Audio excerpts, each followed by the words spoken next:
बड़ी खबर इस वक्त है कि पीए की हत्या पर शुभेंदु अधिकारी का स्टेटमेंट आया। उन्होंने ये कहा कि हत्या के पीछे सुनियोजित साजिश है।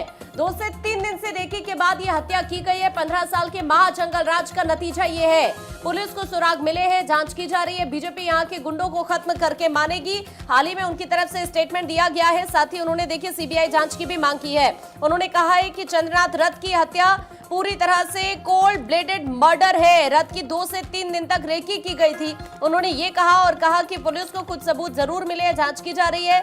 ये टीएमसी के 15 सालों के महाजंगल राज का ही नतीजा है। बीजेपी बंगाल के गुंडों के सफाई का काम शुरू करेगी। यह हाल ही में शुभेंदु अधिकारी की तरफ से स्टेटमेंट दिया गया है। लेकिन अभी इस वक्त हमारे सहयोगी धनंजय भी हमारे साथ बने हुए हैं। धनंजय, ये जो उत्तर 24 परगना जिला है, इसमें इससे पहले भी हमने देखा, चुनाव के पहले भी कई बार यहाँ पर हिंसा हुई है।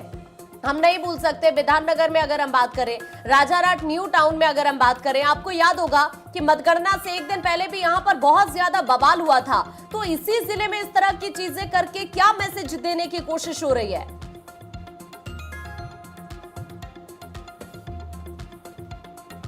शायद संपर्क कट गया, उनका वापस से रुख करेंगे। लेकिन सबसे बड़ा सवाल इस वक्त यही है कि आखिरकार कैसे पूरी जानकारी पीए के बारे में इन लोगों को मिली, जिस गन का हम लगातार जिक्र कर रहे हैं, इन लोगों के पास वो गन कैसे पहुंची?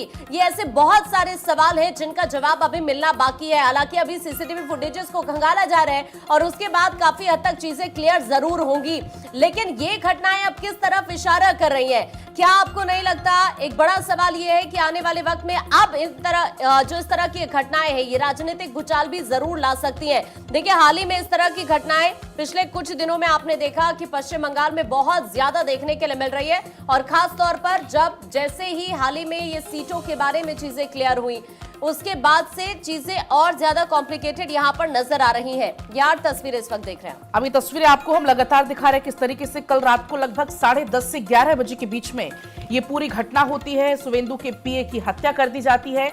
आप देख पाएंगे गाड़ी के शीशे जिस पर साफ तौर पर गोलियों के निशान नजर आ रहे हैं। करीब करीब यहां से 12 से 14 राउंड फायरिंग की जाती है। 3 गोलियां उनके सिर में, सीने में और पेट में लगती है।